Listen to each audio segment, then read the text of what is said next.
The first time I knew something had shifted, it wasn't a lipstick stain or a suspicious receipt. It was silence. Not the peaceful kind you get late at night, when the house exhales after a long day. No, this was the kind of silence that hummed like a warning, an invisible wire stretched tight. I was fixing a corrupted hard drive at the kitchen table. My work bled into my life like that, when I realized Kendra hadn't spoken to me for nearly an hour. She was across the room, laptop open, fingers moving with the sharp precision of someone racing against an unseen clock. Normally she'd hum while she worked, some off-key tune she'd picked up from the radio. Tonight? Nothing. I looked up from the screen just in time to see her close the laptop. Not just close it, slam it shut like it had burned her. She caught me watching. For a heartbeat, her face was blank, unreadable. Then the smile appeared, polished and quick, like a magician's flourish. "You working late again?" she asked, voice light, too light. I nodded. "Client emergency." She nodded too, mirroring me, though her eyes had already darted back to her phone. The glow lit her cheekbones as she typed something I wasn't meant to see. The sound of her laughter, quiet, private, spilled into the silence like glass cracking. That laugh had once belonged to me. "My name is Nick Dalton. I fix computers for a living, but if you asked me what I really do, I'd tell you this: I notice things. Little glitches most people ignore. A misplaced semicolon that crashes an entire system. A faulty connection that makes a server cough to life at 3 a.m. I should have noticed sooner that my marriage had its own glitches. The late-night texts, the excuses, the way Kendra started dressing for someone who wasn't me. But love makes terrible software. It runs on blind trust, no error checks, no backups. Until the system crashes. It was 2 weeks later when the real alarm went off. Not the blaring siren of suspicion, but a quiet, domestic kind of alarm. Saturday morning coffee. We'd always had a ritual. I'd brew the coffee strong enough to wake the dead, and she'd steal the first mug, hands wrapped around it like it was the only warmth in the world. This time, I woke to find her already gone. No note, no explanation. Just her mug in the sink, lipstick smudged crimson, a shade I'd never seen before. The crack widened. By the time I slid into the diner booth across from Jules, my oldest friend, the silence was a scream in my head. Jules had been a cop once, until he'd had enough of showing up after the damage was done. Now he installed security systems, still watching, still protecting, but on his own terms. "You look like hell," he said by way of greeting. I stirred sugar into my coffee, watching the swirl disappear into blackness. "Kendra's been different." Jules raised an eyebrow. He'd seen me through bar fights, funerals, even the night I proposed. He knew the weight behind that word. "Different how?" I swallowed. "Late nights. New clothes. A receipt from Morton's in her purse. We haven't been there in years. She says she's with her friend Tessa, but..." I shook my head. "Tessa doesn't text at 2 a.m. She doesn't even stay up past midnight." "Nick." His voice was quiet, firm. "You think she's cheating?" I looked at the coffee, not him. The silence between us answered for me. That night, I came home early. Wanted to test her. See if the silence could be broken. "Chinese and a movie?" I asked, holding up the takeout menu like a peace offering. We used to do it every Friday before life got complicated. Kendra didn't even look up from her phone. "Can't tonight. Girls' night." My throat tightened. "Didn't you just go out Wednesday?" She slipped on earrings I didn't recognize, silver catching the lamplight. "That was different. This is special." She left in a dress I'd never seen, perfume trailing in the air like a promise that wasn't mine to keep. Through the window, I watched her taillights vanish into the night.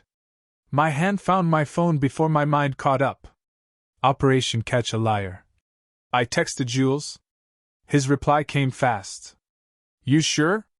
I stared at the empty driveway, my reflection in the glass. "I need to know," I whispered. The next evening, I told myself it was nothing. A misunderstanding. A tired mind making patterns out of shadows. That lie lasted until Kendra came home at 11:40 p.m., smelling like perfume that wasn't hers and laughter that didn't belong to us.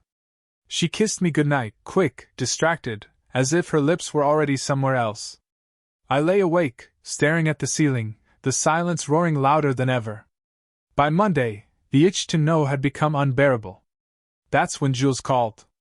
"Still want to play detective?" he asked.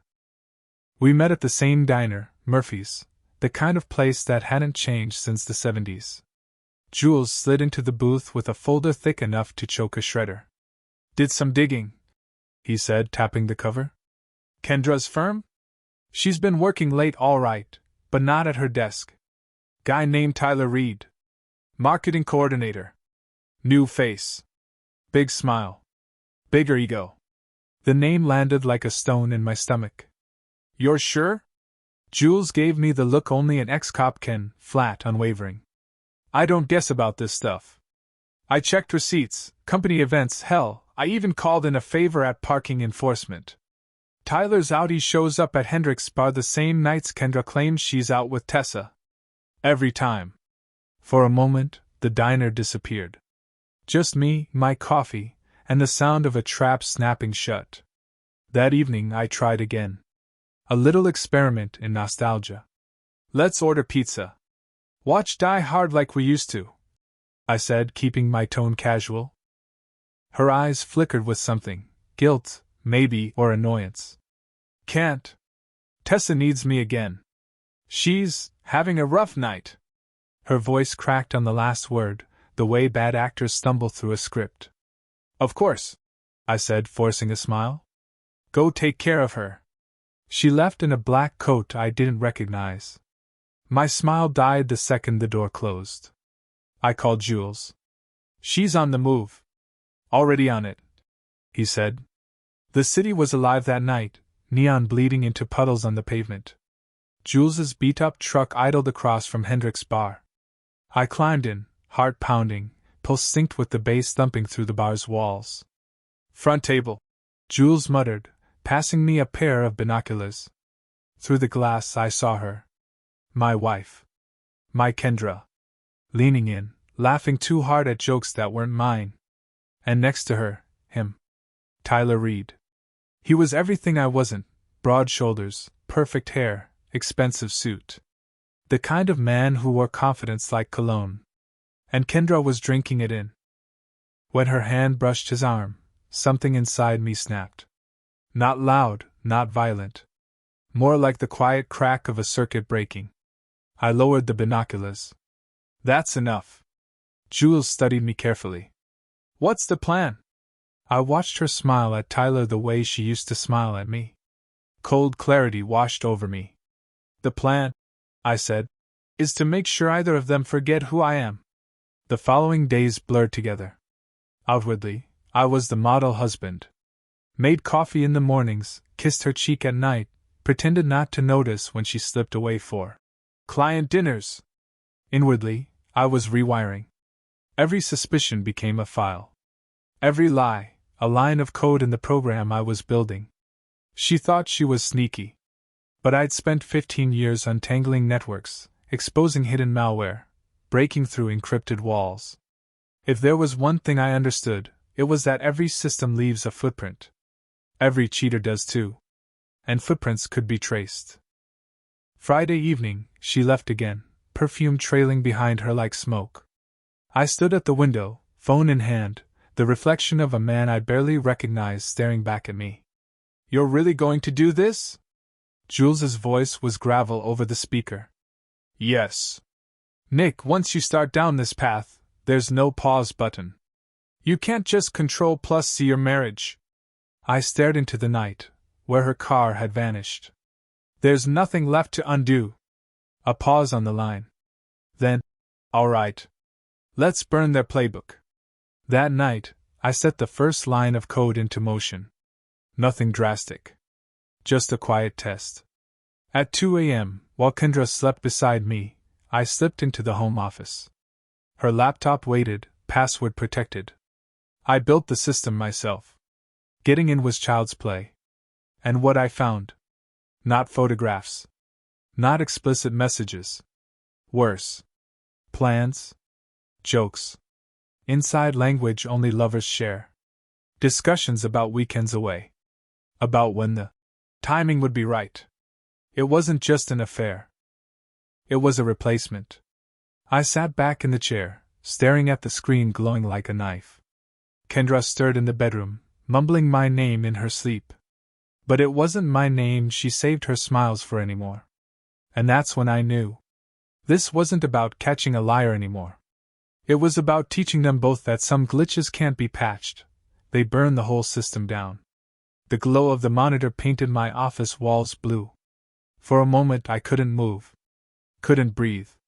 Every message on Kendra's laptop cut deeper than the last. This feels real. I can't stop thinking about you. When the time's right, it'll just be us. I'd seen enough. I slammed the laptop shut, the sound echoing like a gunshot in the quiet house. In the bedroom, Kendra stirred. Rolled over. Dreaming sweetly while I drowned in proof that our life together was already a ghost. The old Nick, the one who fixed problems quietly, who believed in forgiveness by default, he would have confronted her right then. Asked questions? Begged for answers. But that Nick was gone. I found myself at the gym the next evening. It was Jules's idea. Get a look at him up close. The air inside reeked of iron and sweat. Music pounded like a war drum. And then I saw him, Tyler Reed. He was everything I'd imagined, loud, careless, magnetic. He grunted through reps too heavy for his frame, flashing smiles at passing women like he was auditioning for a role he thought he'd already won. I approached while he struggled with a bench press, his form collapsing. Need a spot? He glanced up, grinned cocky. Yeah, man. Thanks. I steadied the bar, watching his face strain. Too young, too confident. The type who'd never been tested in fire. When he finished, he sat up, wiping sweat from his brow. I'm Tyler, he said, extending a hand. I shook it. Held it just a beat too long. Nick. His smile faltered, confusion flickering in his eyes before arrogance smoothed it over. Good to meet you, Nick. You work around here? Something like that, I said. We talked 10 minutes, small talk for him, reconnaissance for me. He bragged about the firm, about perks of the job. When he mentioned grabbing drinks later with an amazing woman from work, something cold and sharp twisted inside me. I excused myself before my hands did something my mind couldn't take back. In the parking lot, Jules leaned against his truck. Well? He's exactly who I thought he was, I said. My voice didn't shake, but my knuckles did. Jules studied me. And what are you going to do with that? I stared at my reflection in the truck's window. My eyes looked different. Harder. I'm going to remind him that not everything he wants comes easy. That night I didn't sleep. I watched Kendra breathe beside me, her hair spilling across the pillow. She looked peaceful. Innocent. But I knew better. I slipped into the office at 2 a.m., my fingers flying across the keyboard. Tyler's digital world unfolded beneath me like a badly locked door. His condo. His car. His smart devices. All connected, all vulnerable. One line of code, and the lights in his apartment would strobe like a nightclub. Another, and his speakers would blast static at full volume. His alarm, his coffee maker, his security cameras, they were toys, and I was the child who'd grown tired of being cheated out of playtime. I stopped. Hands hovering above the keys. This was the moment. The old Nick would have closed the laptop, crawled back to bed, tried to salvage what little was left. The new Nick? He pressed enter. At exactly 3:17 a.m., Tyler Reed's perfect little kingdom erupted into chaos. I pictured him stumbling from bed, blindsided by the sudden roar of death metal through his speakers, the flashing lights, the robotic vacuum attacking his shins like a drunk dog. His car alarm howling in the garage below. I smiled for the first time in weeks. The next morning, Kendra found me in the kitchen, whistling while I made coffee. You seem different, she said, eyes narrowing. Why wouldn't I be? I replied, handing her a mug. I've got everything I need. The way she looked at me, suspicious, unsettled, told me she felt the shift too. She didn't know it yet, but the ground beneath her life had started to move. That afternoon, Jules stopped by. He leaned against the doorway of my office, scanning the network maps and notes plastered across the walls. Jesus, Nick, he muttered. You look like you're planning to invade a country. Not a country, I said. My eyes burned, but my hands were steady. Just one man.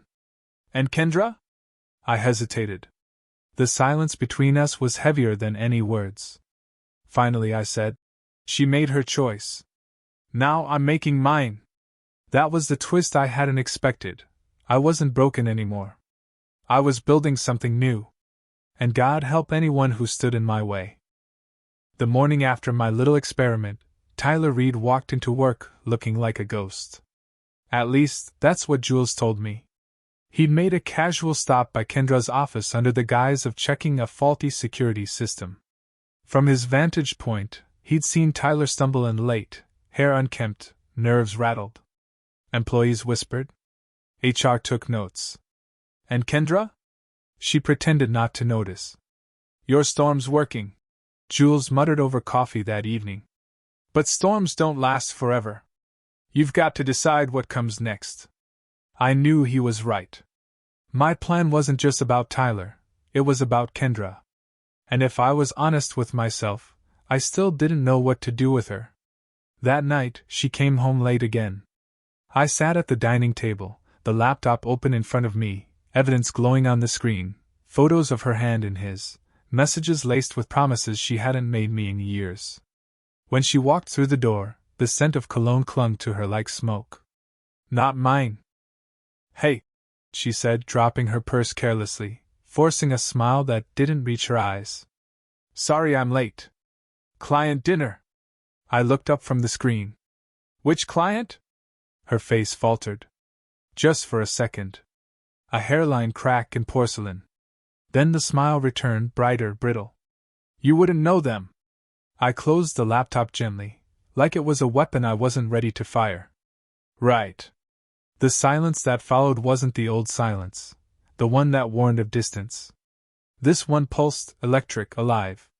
She knew I didn't believe her. And I knew she was waiting for me to admit it. But neither of us blinked. The next day, Jules handed me another folder, heavier this time. Everything on Tyler. Where he goes, who he talks to, the skeletons he tries to hide. Inside were receipts, social media screenshots, even copies of company complaints about his behavior. It wasn't just infidelity, it was arrogance, harassment, abuse of power. He's been playing with fire, Jules said. You could burn him to ash. I stared at the folder, pulse steady. The old Nick might have hesitated. But the man I'd become? He felt nothing but clarity. Then we burn, I said. That evening, I sat across from Kendra at dinner. I'd cooked pasta, her favorite once upon a time. She picked at it, distracted, her phone buzzing against the table. You're quiet, I said. She looked up, startled, like she'd forgotten I existed. Long day. I'm tired. I leaned forward, voice low. You know, I used to believe everything you said. Every excuse, every story. But lately? I'm starting to wonder if I even know you at all. Her fork clattered against the plate. Nick, I cut her off. Save it. Whatever speech you've rehearsed in your head? Don't. I don't want your lies tonight. Her eyes shimmered, anger or fear, I couldn't tell. You're not the same, she whispered. You've changed. She wasn't wrong. Later, in the quiet of the office, I stared at the evidence wall I'd built. Printouts, notes, screenshots, an entire architecture of betrayal. And beneath it all, a photo of our wedding day. Her smile radiant, my arm around her shoulders, both of us believing we were untouchable. I felt something fracture inside me. Not anger this time. Grief. Because the truth wasn't just that she'd betrayed me. The truth was that I'd lost her long before Tyler Reed. Somewhere between the late nights, The small silences, the years of routine. Tyler had only stepped into a vacancy either of us admitted was there. The realization hurt more than any evidence ever could. But pain has a way of sharpening decisions. By Friday, the plan was ready. I'd arranged the digital chaos, prepared the leaks, lined up the dominoes. All it would take was one push, and Tyler's carefully curated world would collapse. His job.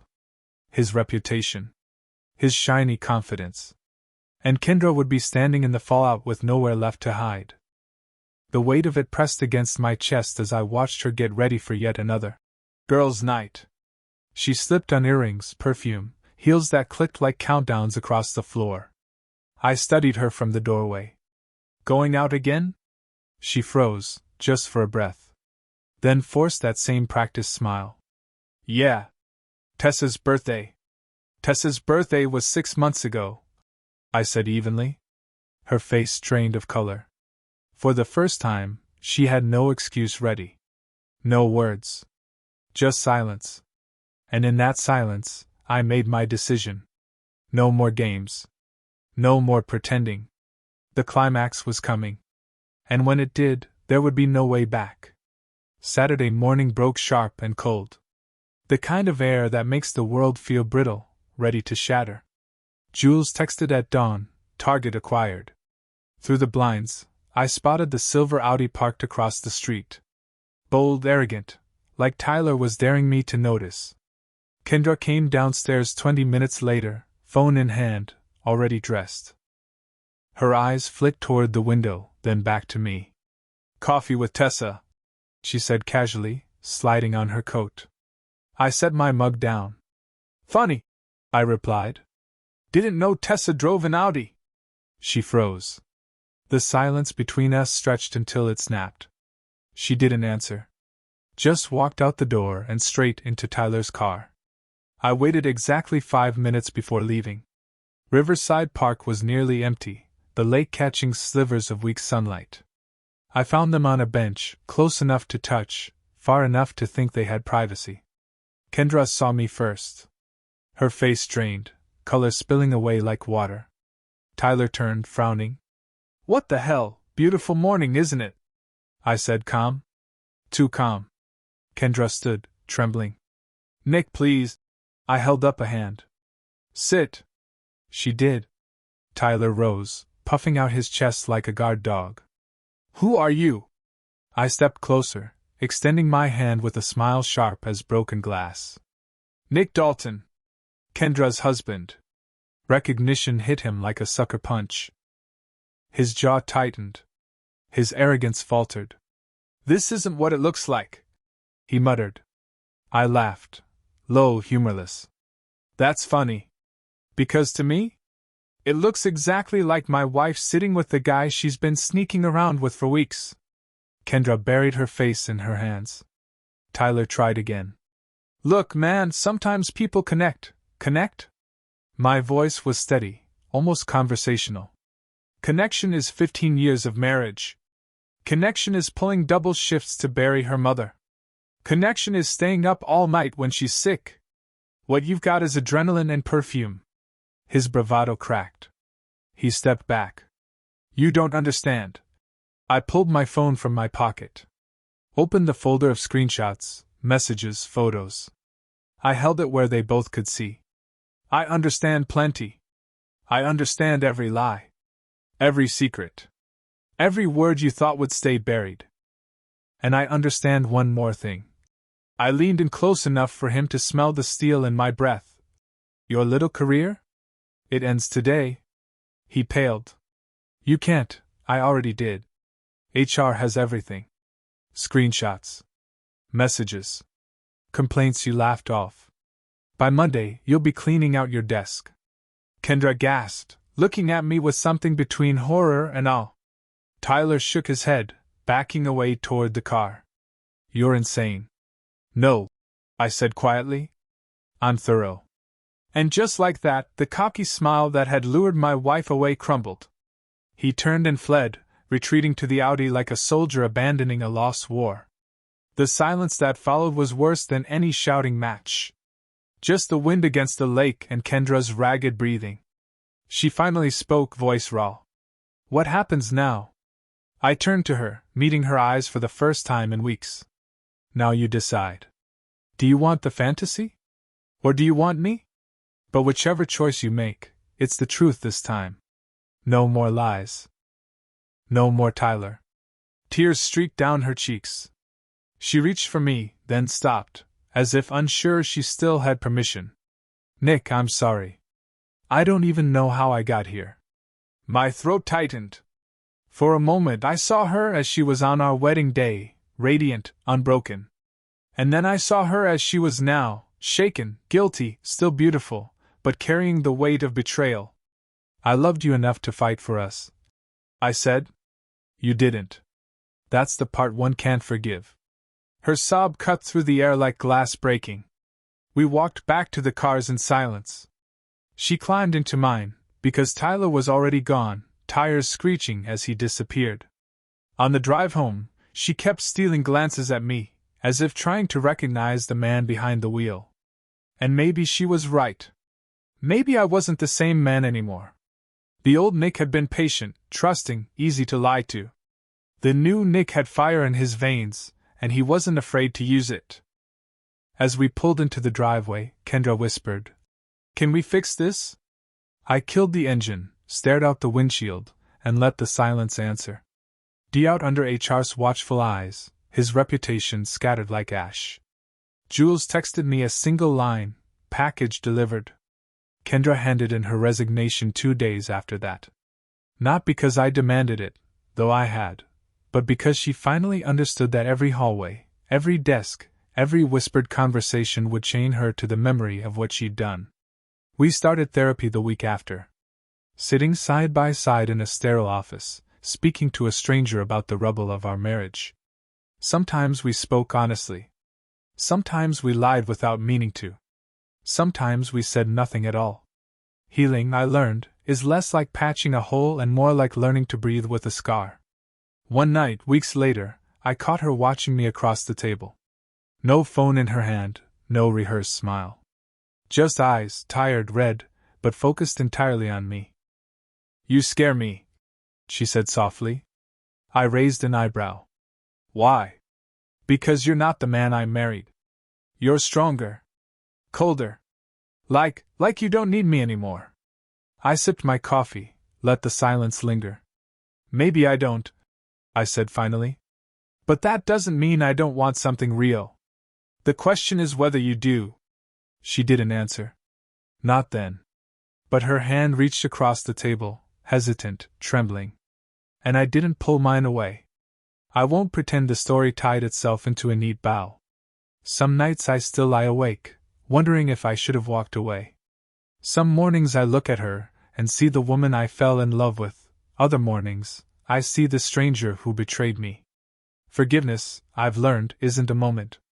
It's a war you fight with yourself every day. And maybe one day I'll lose that war. Maybe one day I'll walk out the door and not come back. But tonight, as I watch her sleeping, breathing steady, the lines of guilt softening into something almost like peace, I realize the truth.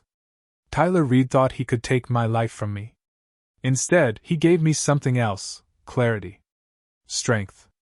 A reminder that I will never again be the man who doesn't see the cracks forming. The old Nick is gone. And in his place is someone who understands that sometimes survival isn't about holding on. It's about knowing exactly what you're willing to let burn.